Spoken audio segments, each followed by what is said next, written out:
Hello everyone, welcome to our YouTube channel U-Turn Digital.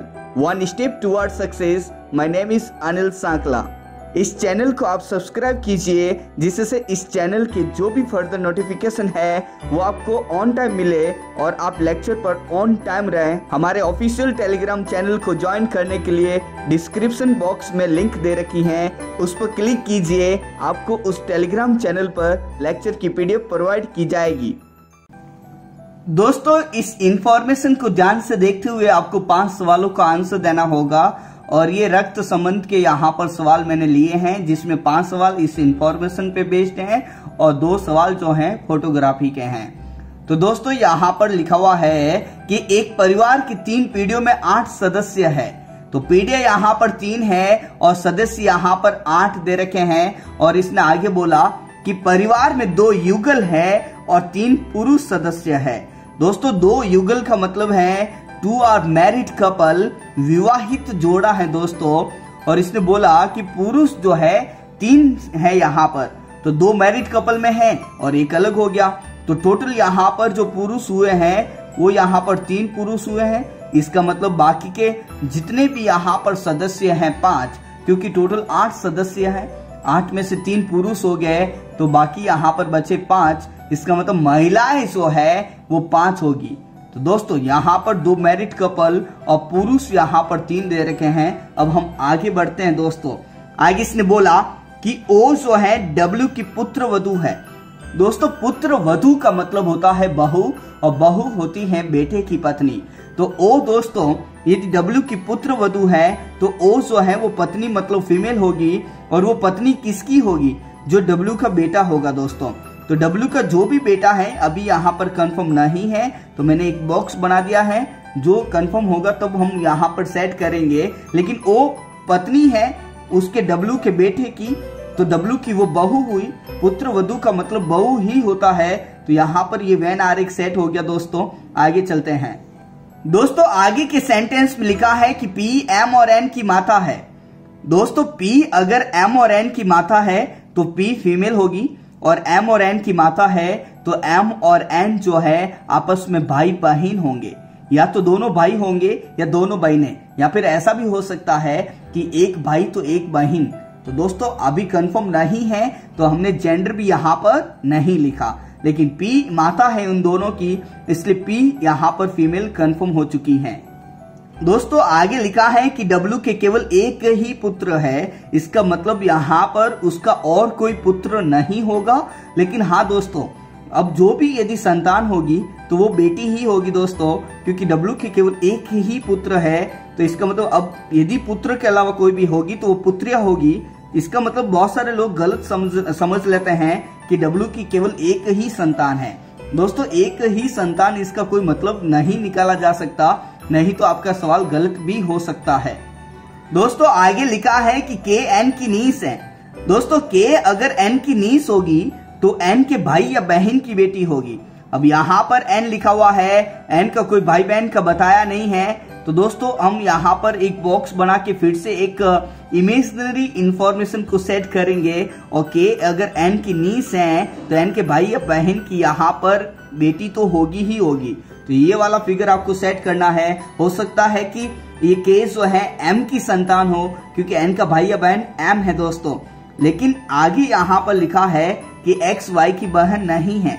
तो दोस्तों, X भी नहीं आया, Y भी नहीं आया, तो इसको हम साइड में रखेंगे, अभी सेट नहीं होगा।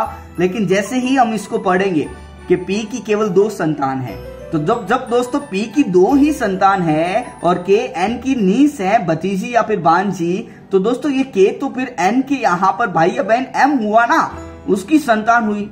क्योंकि ये M और N 2 ही संतान है P की, इसके अलावा कोई तीसरी संतान नहीं है। तो ये वाली इंफॉर्मेशन आपकी जो साइड में थी ये सेट हो चुकी है। अब हम आगे चलेंगे। आगे इसने बोला कि K Y का कजिन है। दोस्तों, K और Y यदि आपस में कजिन होंगे तो इनके माँ बाप अलग होंगे, लेकिन माँ बाप आपस में भाई बहन होंगे। लेकिन आपको मालूम है कि M और N 2 ही संतान है P की, तो K और Y कजिन है तो Y जो है M की संतान तो होगी नहीं तो ये सगे भाई बहन हो जाएंगे, कजिन में नहीं जाएगा। तो इस लाइन को सेट करने के लिए आपको K Y का कजिन बनाने के लिए यहाँ पर Y जो है N की संतान बनानी पड़ेगी दोस्तों। तो ये आपस में कजिन हो गए, इनके माता पिता अलग हो चुके हैं। यहाँ पर आगे चलते हैं दोस्तों। एक्स पी की ग्रैंड डॉटर है, तो इसका मतलब पी के बेटा या बेटी की यहाँ पर बेटी होगी एक्स दोस्तों। लेकिन मैं आपको बता दूं, ये एक्स जो है एम की भी बेटी हो सकती है या फिर एन की। लेकिन एक बात ये ध्यान रखने लायक है कि यदि एन की बेटी बना दिया है एक्स, तो एक्स वाई की बहन हो जाएगी। और यहाँ पे साफ बोला गया है कि एक्स वाई की बहन नहीं है। इसका मतलब एक्स पी की ग्रैंड डॉटर तो है, लेकिन वो जो बहन होगी वो के की होगी दोस्तों। अब हम आगे बढ़ेंगे। आगे इसने बोला कि वाई महिला नहीं है, इसका मतलब वाई पुरुष कंफर्म हो गया। आगे चलते हैं। ओ एक्स की माता है। ओ अगर एक्स की माता है तो एक्स के ऊपर आएगी, और ओ अगर एक्स की माता है तो वो फीमेल होगी। अब दोस्तों ये दोनों आपस में बहनें हुई हैं, इसका मतलब ये ओ और एम आपस में माता पिता होंगे, मतलब पति पत्नी होंगे। ये एक्स और के के माता पिता है ओ एम, इसका मतलब ओ यहाँ पर पत्नी होगी एम की, तो एम पुरुष हो गया। ये वाला पॉइंट भी आपका कंफर्म हो गया। और इसमें लिखा है कि डब्ल्यू का जो बहू है वो ओ है। तो दोस्तों डब्ल्यू के बेटे की शादी ओ के साथ हुई, तो ओ की शादी एम के साथ हुई, इसका मतलब डब्ल्यू का जो बेटा है यहाँ पर एम होगा। तो दोस्तों ये एम जो है डब्ल्यू का बेटा है, तो पी का बेटा है डब्ल्यू का बेटा, इसका मतलब पी और डब्ल्यू जो है ये पति पत्नी होंगे। और पति पत्नी में ये फीमेल तो ये पुरुष कंफर्म हो गया। और यहाँ पर इनकी संतान एम और एन, तो इनको ऐसे जोड़ सकते हैं। अब यहाँ पर एक लाइन ये बोली थी कि इस परिवार में 3 ही पुरुष हैं, तो 3 पुरुष में डब्ल्यू एम और वाई सेट हो गया। इसका मतलब बाकी की 5 महिलाएं, तो एन भी महिला हो चुकी है दोस्तों। तो आपके सामने इस इंफॉर्मेशन का जो वेन आरेख बना है ये बना है दोस्तों। अब हम इस वेन आरेख पर आधारित 5 सवाल देखने वाले हैं, जिसमें पहले 3 सवाल आपके सामने ये रहे। दोस्तों पहले सवाल में इसने पूछा है कि ओ की सिस्टर इन लॉ कौन है। तो दोस्तों सिस्टर इन लॉ जो है वो सिस्टर के समान होती हैं, इसका मतलब ओ की सिस्टर इन लॉ जो भी होगी वो एक ओ के समान लेवल में होगी।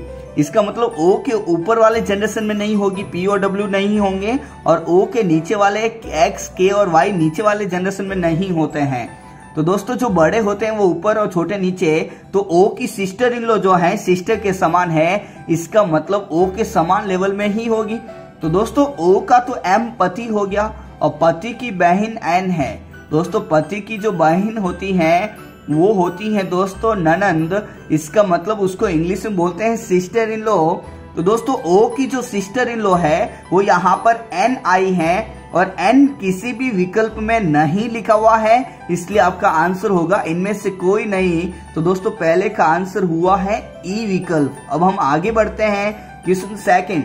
क्वेश्चन सेकंड में इसने बोला कि वाई एक्स से किस प्रकार संबंधित है। दोस्तों एक्स से पूछा है तो रवाना एक्स से होना पड़ेगा, और जब मैं एक्स से रवाना हुआ तो एक्स के माता पिता, और माता पिता में एम पिताजी, और पिताजी की ये बहन होगी एन दोस्तों, और पिताजी की बहन बुआ, तो ये दोस्तों बुआ का बेटा मतलब यहाँ पे कजिन है। तो वाई एक्स आपस में कजिन हो गए हैं, क्योंकि इनके माता पिता आपस में भाई बहन है दोस्तों। तो वाई एक्स से कजिन से संबंधित होगा, और एक्स भी वाई से कजिन होगा।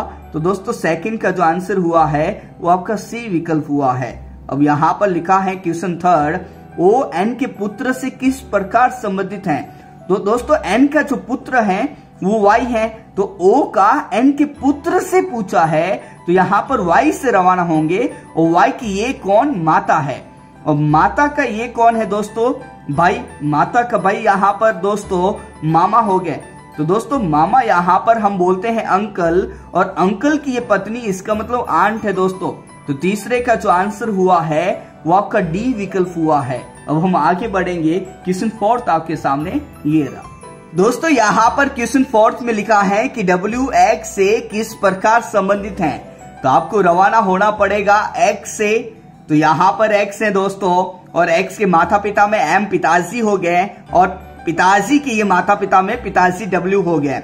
तो दोस्तों डब्ल्यू जो है एक्स के पिताजी, इसका मतलब वो ग्रैंड फादर हो गया। तो चौथे का जो आंसर हुआ है वो आपका ए विकल्प हुआ है। अब हम आगे बढ़ेंगे। दोस्तों क्वेश्चन 5वें में इसने बोला कि यदि क्यू एन से विवाहित हो। तो दोस्तों ये कंडीशन है, तो आपको पहले उसके हिसाब से चलना पड़ेगा कि यदि क्यू एन से विवाहित होगा, तो यहाँ पर आपको डबल लाइन से इसको सेट करना पड़ेगा। और क्यू एन से विवाहित होगा तो क्यू पुरुष होगा, क्योंकि पति पत्नी में एन फीमेल है। तो यदि क्यू एन से विवाहित हो, यदि ऐसी सिचुएशन आ जाए तो क्यू पी से किस प्रकार संबंधित होगा, तो पी से रिश्ता बताना है तो आपको पी से रवाना होना पड़ेगा। तो दोस्तों पी यहाँ पर है और उसकी बेटी यहाँ पर एन है, क्योंकि ये दोनों पति पत्नी हैं। तो पी की एन यहाँ पर बेटी है और बेटी का वो पति होगा। और दोस्तों बेटी का जो पति होता है वो यहाँ पर सन इन लॉ, इसका मतलब दामाद होता है। तो पांचवे का आंसर डी होगा। यदि क्यू एन से विवाहित होगा तो पहली बात क्यू पुरुष होगा, एन का पति होगा, और वो क्यू जो है पी की बेटी का पति होगा, मतलब दामाद होगा। तो पांचवे का जो आंसर हुआ है वो आपका डी विकल्प हुआ है। अब हम आगे बढ़ेंगे। क्वेश्चन 6 आपके सामने ये रहा। दोस्तों क्वेश्चन 6 में इसने बोला कि एक पुरुष को दिखाते हुए लड़के ने कहा, इसका मतलब यहाँ पर जो स्पीकर है वो लड़का है दोस्तों। तो यहाँ पर मैंने स्पीकर का नाम लिखा और पुरुष को दिखाते हुए इसने बताया है, यहाँ पर दूसरा व्यक्ति पुरुष है। तो लड़का यहाँ पर स्पीकर है और फोटोग्राफी में सबसे इंपॉर्टेंट पॉइंट होता है स्पीकर का, और स्पीकर के लिए आता है मेरा मेरी। तो दोस्तों इसने बोला कि वह, तो स्पीकर यदि खुद के लिए बोलता तो मेरा मेरी बोलता, लेकिन इसने बोला वह, इसका मतलब इस पुरुष के बारे में बताया जा रहा है और उसने बताया मेरे। तो दोस्तों स्पीकर के लिए आ गया मेरे, और इसने बोला मेरे पिता के भाई का पिता है। तो दोस्तों लड़के ने, स्पीकर ने बोला मेरे पिता, तो यहाँ पर आए इसके ऊपर बोला कि के भाई, तो यहाँ पर पिताजी के भाई चाचा या ताऊ के पास गए, और फिर बोला उसका पिता, तो यहाँ पर उसके ऊपर भी गए, तो यहाँ तक पहुंचाया। पहले बोला इसने कि वह, तो यहाँ पर फिर बोला मेरे पिताजी के भाई, मतलब चाचा ताऊ के पिताजी हैं, इसका मतलब पिताजी के पिताजी हो गया दोस्तों। तो वो पुरुष जो है उस लड़के क्या पिता का पिता हो गया, इसका मतलब वो पुरुष जो है उसका दादा हो गया और वो लड़का जो है उसका पोता हो गया।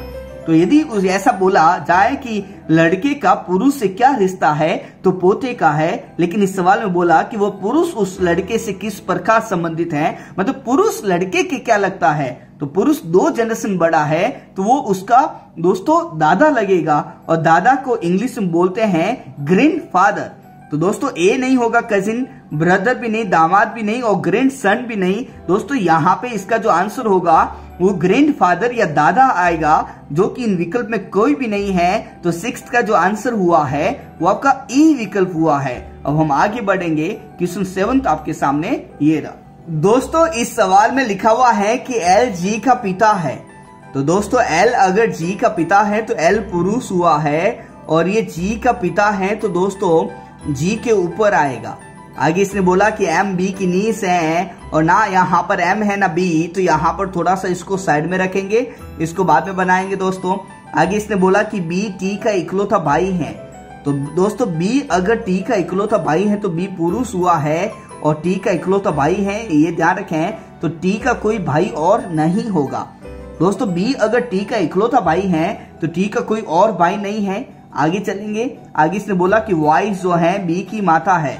दोस्तों वाई अगर बी की माता है तो वाई फीमेल हुई है, और बी की माता है तो बी के ऊपर आई।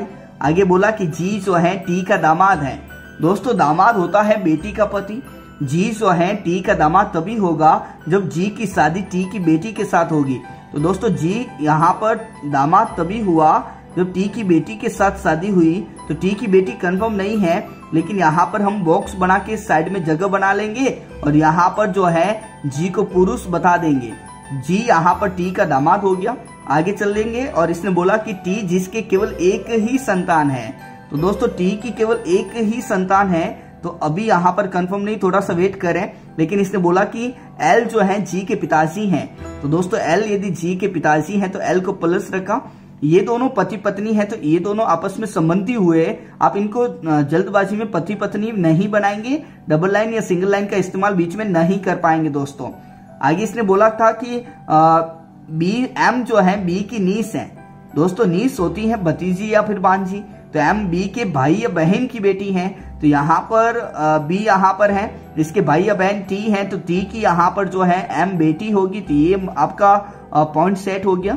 तो दोस्तों इसको जब मैंने सेट किया तो ये साइड की इंफॉर्मेशन भी सेट हो गई, यहाँ पर जो भी बोला गया ये भी आपका वेन डायग्राम सेट हो गया। लेकिन एक इंफॉर्मेशन की कमी रह गई, और वो है टी का जेंडर। तो दोस्तों टी का जेंडर प्लस या माइनस, इसमें डाउटफुल केस होगा। अब हम आगे चलते हैं। आगे इसने बोला कि m y से किस प्रकार संबंधित है। दोस्तों m y से पूछा तो आपको y से रवाना होना पड़ेगा। तो y का ये कौन, बेटा या बेटी, और बेटा बेटी की वो है बेटी। दोस्तों यदि बेटे की बेटी हुई तो यहाँ पर पोती होगी, और मैं आपको बता दूं कि यदि बेटी की बेटी हुई तो यहाँ पर दोहिती होगी। तो दोस्तों सातवें का आंसर पोती या दोहिती होगी, जिसको इंग्लिश में बोलते हैं ग्रैंड डॉटर। तो सेवंथ में या तो पोती या दोहिती लिखा होगा या फिर लिखा होगा दोस्तों ग्रैंड डॉटर। तो सेवंथ में ऑप्शन ए जो है आपका बिल्कुल सही आंसर हुआ है।